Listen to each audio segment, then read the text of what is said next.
Hello friends, आज हम एक ऐसा मूवी को देखने वाले हैं जिससे देखकर आप लोगों को भी मज़ा आएगा। तो इस मूवी का नाम मैं लास्ट में बता दूंगा। तो सबसे पहले आप लोगों ने चैनल को सब्सक्राइब करना है। तो चलो इस मूवी को देखते हैं कि इस मूवी के अंदर क्या होता है लास्ट तक। तो इसका नाम भी मैं बता दूंगा अगर आप लोग इस मूवी को पूरा देखना चाहते हैं। तो चलो इस मूवी को देखते हैं। नमस्ते दोस्तों, आपका स्वागत है द मूवी एको में।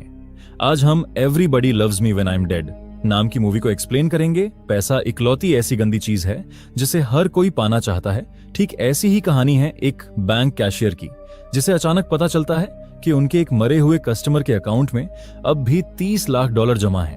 वो चुपचाप उन पैसों को निकाल लेता है, लेकिन यही पैसा उसकी जिंदगी की सबसे बड़ी मुसीबत बन गई। कहानी की शुरुआत में हम बैंकॉक के एक बैंक को देखते हैं, जहां पर हम पीटर नाम के एक बैंक कैशियर को देखते हैं। वो रोजाना की तरह बैंक में अपना काम कर रहा होता है। तभी उसे एक दोस्त का फोन आता है। वो जानना चाहता था कि क्या उसके पिता के नाम से बैंक में कोई सेविंग्स है, क्योंकि उसके पिता की अचानक मौत हो गई थी। लेकिन सिस्टम में उसके पिता की डिटेल्स खोजने पर उसे पता चला कि उसके पिता ने उस ब्रांच में कभी अकाउंट खोला ही नहीं था। और ये सुनकर उसका दोस्त निराश हो गया। फोन रखने के बाद अचानक पीटर के दिमाग में एक नाम आया, मिसेस ली। मिसेस ली एक ऐसी महिला थी जिसे पैसे बचाने का जुनून था। वो अपनी कमाई का लगभग पूरा पैसा बैंक में जमा करती थी, चाहे वह कुछ सिक्के ही क्यों ना हो। अब पीटर के दिमाग में यह ख्याल आता है कि मिसेस ली को तो पैसा जमा करने की आदत है, लेकिन वो कई महीनों से बैंक नहीं आई है। फिर वो अपने सिस्टम में मिसेस ली का नाम सर्च करता है। अब उसने जो देखा उससे वह दंग रह जाता है। मिसेस ली के अकाउंट में $30 लाख जमा थे। उससे भी ज्यादा चौंकाने वाली बात यह थी कि अकाउंट पिछले 2 सालों से इनएक्टिव है। अब वहां के बैंक के नियम अनुसार अगर 5 साल तक अकाउंट में कोई लेन देन ना हो तो वह फ्रीज हो जाता है और उसे सिर्फ अकाउंट होल्डर खुद बैंक आकर एक्टिव कर सकता है। अब यह सब जानकर पीटर का दिल तेजी से धड़कने लगता है। कुछ दिनों पहले उसने गलती से एक लोकल गैंगस्टर सैंटियागो की रोल्स रॉयस कार को टक्कर मार दी थी और उसके लिए उसे काफी पैसे देने पड़े।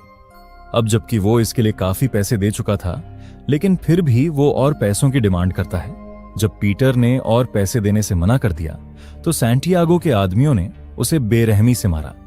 खैर, अब इसके बाद मिसेस ली के अकाउंट में इतनी बड़ी रकम देखकर उसके मन में एक खतरनाक आइडिया आया। शायद वो मर चुकी है, क्योंकि मिसेस ली हमेशा खुद बैंक आकर पैसे जमा करती थी। वो हमेशा उसी के पास आती थी और उसे यह भी पता था कि मिसेस ली की कोई परिवार नहीं है और वह बिल्कुल अकेली रहती है। अब अगर वो यह पैसे निकाल ले तो वो एक ही बार में अपना सारा कर्ज चुका सकता है। लेकिन एक साधारण कैशियर होने के कारण उसके पास ये अथॉरिटी नहीं थी कि वह अकाउंट एक्टिवेट करके उससे पैसे निकाल सके। अब स्क्रीन पर चमकते हुए उन नंबर्स को देखकर पीटर दुविधा में फंस चुका था। तभी उसकी नजर असिस्टेंट मैनेजर टोनी पर पड़ती है। टोनी के पास हाई लेवल एक्सेस के साथ साथ फ्रोजन अकाउंट्स को भी खोलने की अथॉरिटी थी, लेकिन वो एक बहुत ही ईमानदार इंसान था। अगर उसे पता चला कि अकाउंट होल्डर मर चुकी है तो वो फौरन हेड ऑफिस में रिपोर्ट भेज देगा। लेकिन यह पैसे की लालच है जिसके सामने बड़े बड़े टिक नहीं पाए, तो भला यह पीटर क्या चीज है। अब पीटर टोनी के बारे में जानते हुए भी अपनी किस्मत आजमाने का फैसला किया। उस शाम जब बाकी एम्प्लॉयज घर जा चुके थे, पीटर काम का बहाना बनाकर वहीं रुक गया। लेकिन जैसे ही टोनी घर जाने की तैयारी करने लगा, तभी उनका मैनेजर जैक अचानक अंदर आ गए। जैक ने टोनी को एक क्लाइंट के लोन एप्लीकेशन की रिव्यू के लिए ओवरटाइम करने को कहा।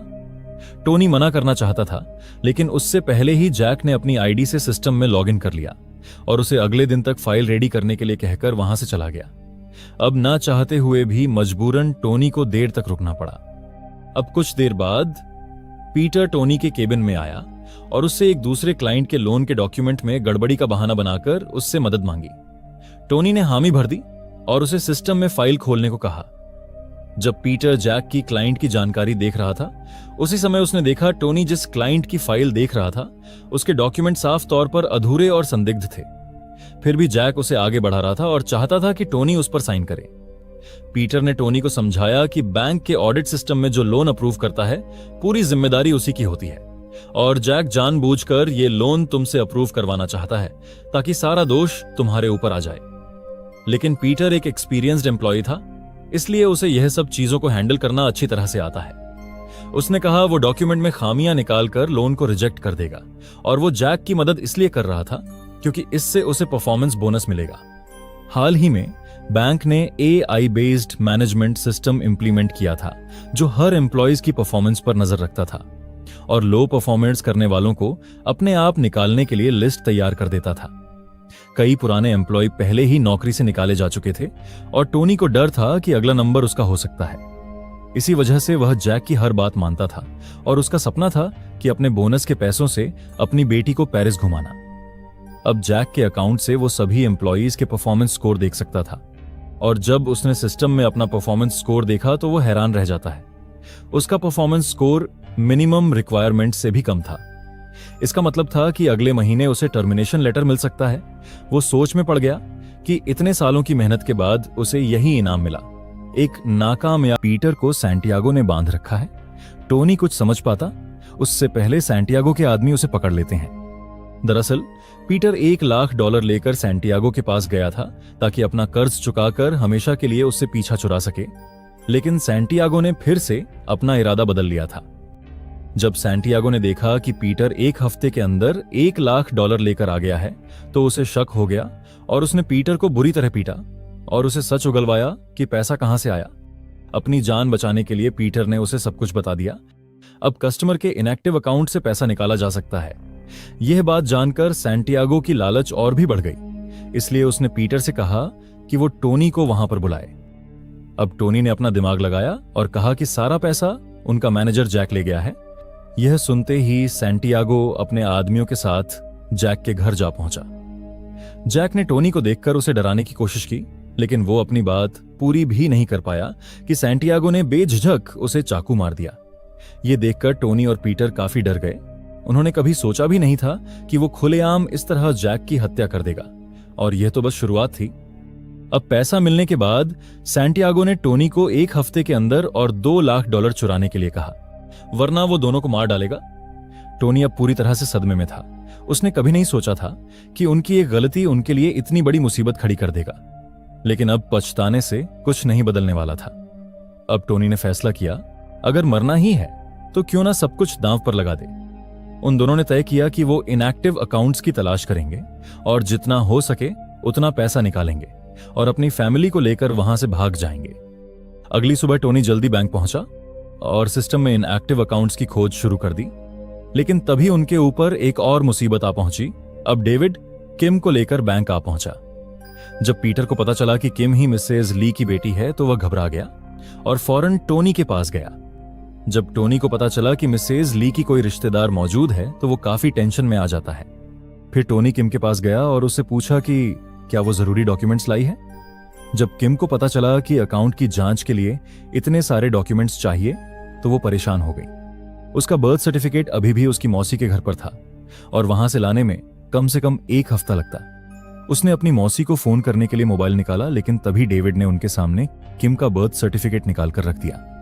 डेविड के हाथ में बर्थ सर्टिफिकेट देखकर किम समझ गई कि कुछ तो गड़बड़ है, लेकिन सिर्फ बर्थ सर्टिफिकेट काफी नहीं था। पीटर ने कहा कि किम की आइडेंटिटी वेरिफिकेशन के लिए उन्हें कोर्ट का सर्टिफिकेट चाहिए। अब मजबूरी में डेविड किम को कोर्ट ले जाने लगा, मगर किम ने जाने से इनकार कर दिया। उसने पूछा कि क्या वो उसके गांव गया था, क्योंकि वह बर्थ सर्टिफिकेट सिर्फ उसकी मौसी के पास थी। डेविड ने कोई जवाब नहीं दिया। तब उसे एहसास हुआ कि शायद उसकी मौसी के साथ कुछ बुरा हुआ है। उसने भागने की कोशिश की, लेकिन डेविड ने उसका हाथ पकड़ लिया। लेकिन तभी वहां पर पीटर पहुंच गया। उसने अपनी बाइक से डेविड को टक्कर मारी और किम को लेकर वहां से भाग निकला। इसके बाद दोनों पास ही के एक बार पहुंचे। वहां पर किम ने पीटर को सब कुछ बताया तो उसके दिमाग में एक आइडिया आया। उसने टोनी को फोन कर डेविड की असलियत बताई। दोनों ने तय किया कि इस सिचुएशन का फायदा उठाकर अपने सारे प्रॉब्लम्स को हमेशा के लिए खत्म करने का यह सही मौका है। टोनी ने पीटर से कहा कि वो डेविड से कहे कि पैसा सैंटियागो के पास है। जब डेविड को पता चला कि पैसा सैंटियागो के पास है तो वो फौरन डॉक पर पहुंच गया। गोदाम के अंदर कुछ ही मिनटों में जबरदस्त लड़ाई शुरू हो गई। सैंटियागो ने डेविड की ताकत को कम आंका था और जल्द ही उसके सारे आदमी ढेर हो गए। अफरा तफरी में पीटर को गलती से गोली लग गई और वहीं पर उसकी मौत हो गई। अब डेविड टोनी को भी मारने ही वाला था और जैसे ही वो ट्रिगर दबाने वाला था, किम ने अपने बैग से वो एनेस्थेटिक इंजेक्शन निकाला और डेविड की गर्दन में घोंप दिया। उसने कहा कि वो पैसा लेकर चला जाए और टोनी को छोड़ दें। फिर डेविड बिना कुछ कहे बैग उठाकर बाहर निकल गया। लेकिन जैसे ही वो बाहर निकला, सैंटियागो के एक आदमी ने उसे गोली मार दी और वहां से भाग निकला। अब पैसों से भरे बैग को देखकर टोनी की आंखें चमक उठीं। उसने कुछ पैसे किम को देने की कोशिश की, लेकिन उसने उन पैसों को हाथ लगाने से इनकार कर दिया। टोनी ने पैसा जमीन पर रखकर वहां से चला आया। अब टोनी भागने के बजाय एक चाल चली। उसने सारा पैसा अपनी पत्नी के नाम कर दिया और खुद को पुलिस के हवाले कर दिया। उसने बयान दिया कि मैनेजर जैक और कुछ अंडरवर्ल्ड के लोगों ने एक इनएक्टिव अकाउंट से $30 लाख चुराए। लेकिन जब उसने और पीटर ने सच को सबके सामने लाने की कोशिश की, तब उन्हें अंडरवर्ल्ड के लोगों ने किडनैप कर लिया और गैंग फाइट के दौरान पीटर मारा गया और पैसे किसी और ग्रुप ने ले लिए। टोनी को यकीन था कि बाकी सभी मर चुके हैं, इसलिए कोई गवाह नहीं बचेगा और वो आराम से रिहा हो जाएगा। लेकिन उसे यह नहीं पता था कि उसकी चाल उल्टी पड़ने वाली है। दरअसल उन अकाउंट्स को जानबूझकर इनएक्टिव रखा जाता था। अंडरवर्ल्ड के लोग उन अकाउंट के जरिए मनी लॉन्ड्रिंग का काम करते थे। उन अकाउंट्स में ब्लैक मनी को ट्रांसफर कर उन्हें छुपा दिया जाता था। अब जैसे ही अंडरवर्ल्ड के लोगों को टोनी के बारे में पता चला, उन्होंने जानकारी लीक होने से पहले टोनी को खत्म करने का फैसला किया। जेल के अंदर टोनी को मार दिया गया और उसकी मौत के बाद उसके अकाउंट में $20 लाख जमा कर दिए गए और उसे मनी लॉन्ड्रिंग चेन का एक और मोहरा बना दिया गया। और इसी सीन के साथ हमारी आज की कहानी यहीं पर समाप्त होती है। मिलते हैं अगली बार और एक मजेदार कहानी के साथ।